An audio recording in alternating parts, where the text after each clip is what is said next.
وہ تقریباً دورے ایسے ہی ہوتے ہیں. ہاں میں بات کر رہا ہوں پولیٹیکل کی، ریاست کی نہیں. جو ریاستی دورے ہوتے ہیں وہ بالکل الگ ہیں، کیونکہ وہ ریاست ٹو ریاست ہے.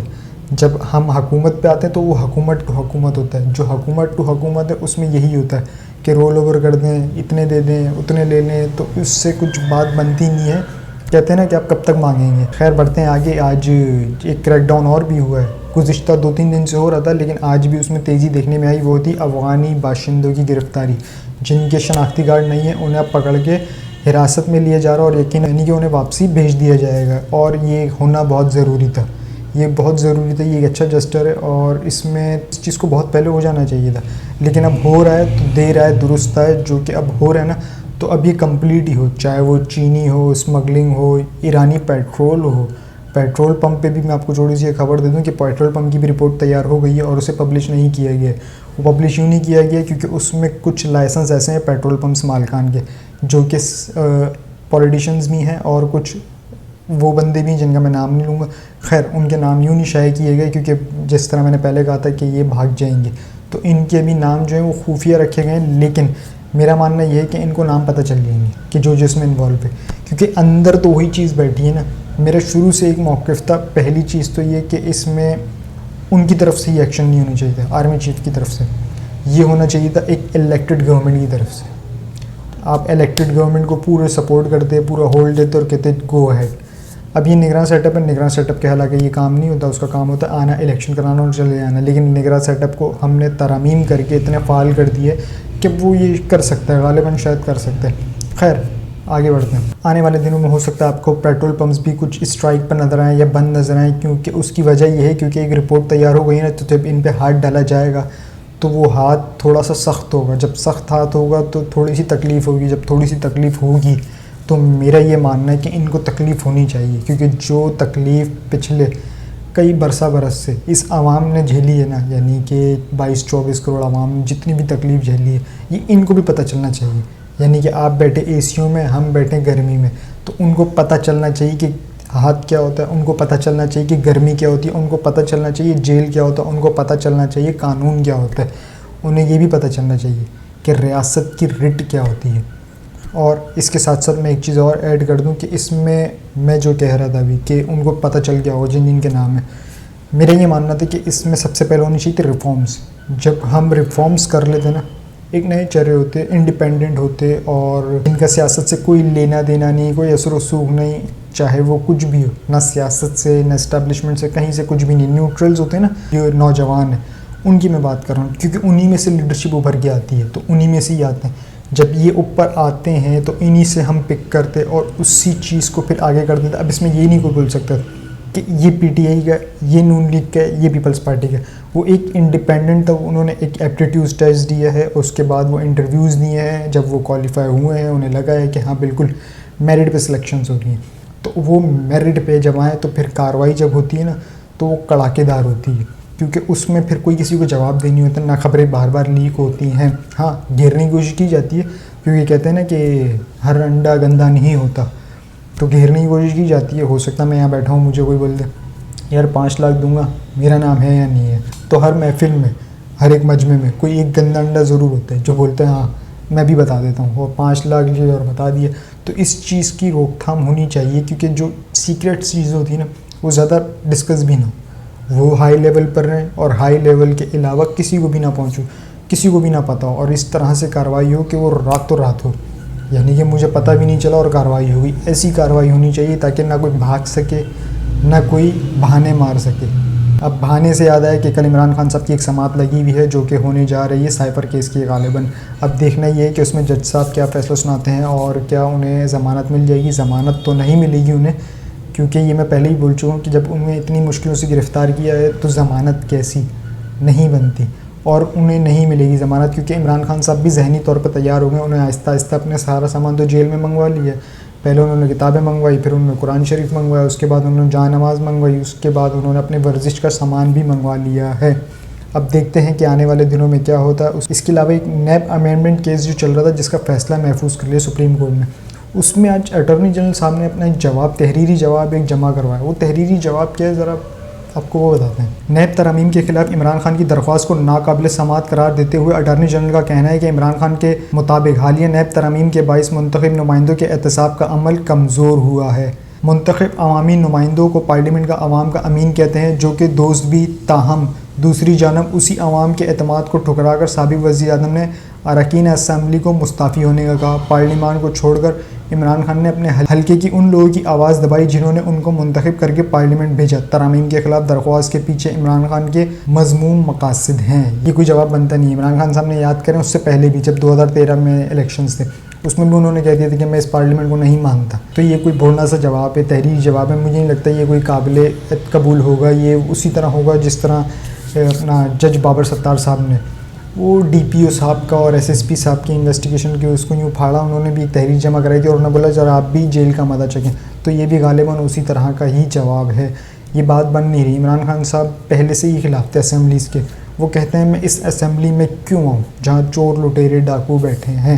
اب اگر انہی چور لٹیروں کو عوام منتخب کر کے بھیج رہی ہے تو اس میں عمران خان صاحب کا کیا قصور؟ پہلی بات تو یہ، جب ایک چیز کلیئر ہے کہ بھائی اس شخص پہ کیسز ہیں، یعنی کہ میں سادہ سے بات کر رہا ہوں کہ شہباز شریف صاحب پہ کیسز ہیں، نیب کی کیسز، الیکٹو کے ہیں، ایسا تو نہیں ہے نا کہ چوری چھپے ہیں، الیکٹو کیا ہے نا، الیکٹو کے اسمبلی میں آ گئے وہ۔ اب وہ جب اسمبلی میں آ گئے تو ان کی چوری کا آپ یہاں سے اندازہ لگا لیں۔ اب اگر وہ ایماندار تھے نا تو وہ کبھی بھی نیب ترامیم نہ کرتے، وہ بولتے نہیں کیسز ہیں ہم سامنا کریں گے، ہم سامنا کریں گے، لیکن نہیں، انہوں نے اس طرح کی کارروائیاں ڈالی کہ 50 کروڑ سے کم کی جو چوری ہے وہ چوری نہیں ہوتی، اس سے اوپر ہو جائے نا 50 کروڑ 1 روپیہ تو وہ چوری کہلائے گی، اور 50 کروڑ میں اگر آپ چوری کر رہے ہیں اس میں سے ایک کا سکہ ڈال دیں تو وہ چوری نہیں ہوگی کیونکہ 50 کروڑ سے کم ہے۔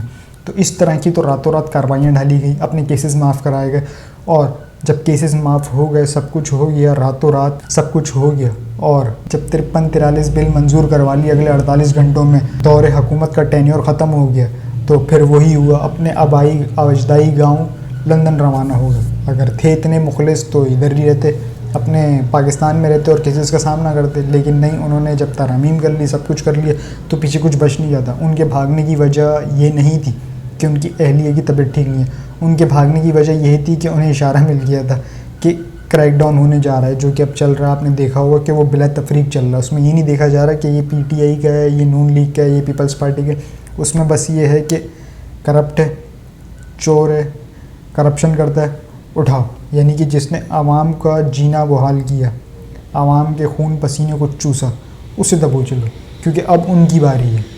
جتنا عوام نے سہنا تھا وہ سہ چکی، اب ان کی باری ہے، اب انہوں نے سہنا ہے۔ خیر آخر میں جاتے تھے کہ G20 سمٹ جو تھی انڈیا میں دلی میں ہو رہی تھی، وہ ایک کامیاب رہی، اور اس میں یہ چیز دیکھنے میں نہیں آئی جو SCO سمٹ میں دیکھنے میں آئی تھی، گوا میں جو ہوئی تھی، اس میں جے شنکر صاحب نے جو کچھ بدتمیزی کر لی تھی، کسی کو بھی پسند نہیں آیا۔ جتنے بھی SCO سمٹ کے ممبران ہیں نا انہیں پسند نہیں آیا تھا۔ اسی طرح G20 سمٹ کے تمام سربراہان آئے سوائے 2 کے، رشین پریزیڈنٹ اور چائنا کے پریزیڈنٹ، لیکن ان کے علاوہ باقی تمام شخصیات موجود تھے۔ چائنا کی طرف سے وزیر اعظم نے ان کی شرکت کی تھی اور رشیا کی طرف سے ان کے وزیر خارجہ نے شرکت کی تھی، ایون کہ انہوں نے ویڈیو لنک پہ بھی شرکت نہیں کی۔ خیر ایونٹ بہت اچھا رہا اور بہت کامیاب رہا۔ اب یہ ایونٹ ختم ہوا اور اس کی صدارت چلی گئی ہے برازیل کو۔ اب آنے والے 1 سال تک اس کی سربراہی برازیل کرے گا۔ تھوڑا سا میں اس کے بارے میں بتا دوں، جب یہ SCO سمٹ ہوئی تو اس سمٹ میں اس میں ایک چیز تو بڑی اچھی ہوئی ہے، وہ یہ ہوئی ہے کہ انڈیا کو انویسٹمنٹ بہت اچھی ملی ہے۔ وہ انویسٹمنٹ یہ ہے کہ میں تھوڑی سی آپ کو اس کے ساتھ انویسٹمنٹ کی شیئر کر دوں ڈیٹیل، کہ بھارت، امریکہ، سعودی عرب، UAE، یورپ سمیت کئی ممالک نے مل کر دنیا کے سب سے بڑا اکنامک کوریڈور لانچ کر دیا۔ یہ حالیہ تاریخ کا سب سے بڑا پروجیکٹ ہے۔ اب سمندری راستے، ڈیٹا، ریل، انرجی سمیت ہر طرح کا سامان سمندری اور خشکی کے راستے سے بھارت سے ہوتا ہوا عرب ممالک اور پھر یورپ سے امریکہ تک جائے گا۔ یہ تاریخ کا سب سے بڑا اور سب سے مہنگا ترین اکنامک کوریڈور ہے جس میں اربوں خربوں ڈالرز کی انویسٹمنٹ ہوگی۔ تو یہ ایک اچھا پروجیکٹ ہے اور کافی بڑا پروجیکٹ ہے۔ اب دیکھنا یہ ہے کہ اس پر عمل درآمد کب سے ہوتا ہے، کیونکہ ابھی تو یہ صرف بات ہوئی ہے، اب آگے بہت سے اس کے پروسیس ہیں، آگے بیٹھیں گے، بات کریں گے، دوبارہ ہوگا، پھر کس طرح سے پلان بنانا ہے اس حساب سے ہوگا، لیکن بات ہونا بھی بہت بڑی بات ہوتی ہے۔ اور جب یہ اتنا بڑا اکنامک پلان بن رہا ہے تو یہ ایک بہت اچھی اور خوش آئندہ بات ہے۔ ہم بطور پاکستانی ہم نے کبھی کسی کا برا نہیں چاہا، چاہے وہ کوئی بھی ممالک ہو، ایون کہ انڈیا دشمن ملک ہے، ہم نے ان کا بھی برا نہیں چاہا، ہم ان کے بھی خیر خواہ ہیں۔ وہ چاند پر گئے، ہم نے یہ نہیں کہا کہ دیکھیں چوری کے پیسے سے گیا ہے یا یہ کون غدار گیا ہے، نہیں، ہم نے یہ نہیں کہا، ہم نے الٹا انہیں اپریشیٹ کیا. کیوں؟ اسے کہتے ہیں فارن پالیسی، اسے کہتے ہیں تہذیب، اسے کہتے ہیں تمیز. شاید انڈیا یہ بھول گیا تھا جو اس نے ایسیو سمنٹ میں کی اور اس کے دوست ناراض ہو گئے. یقین مانیے اگر یہ اس طرح سے ناراض کرتے رہیں گے نا تو یہ پورے خطے میں نا ایک واحد اکیلا رہ جائے گا، اور یہ جس کے سہارے پہ رہے گا نا، آپ کو پتہ ہوگا کون ان کا سہارا ہے، سپر پاور. اگر یہ ان کے سہارے پہ رہے گا نا تو یہ نقش سے ہی ختم ہو جائے گا. ہم تو دعا کرتے ہیں کہ اللہ انہیں نصیحت دے اور ہدایت بھی دے. خیر یہ تو ایک الگ بحث ہے اور فارن پالیسی پہ میں کبھی بات بھی نہیں کرتا. اب تک کے لیے اتنا ہی جی. اپنا اس چینل کا خیال رکھیے گا، چینل کو سبسکرائب ضرور کیجیے گا. اللہ حافظ.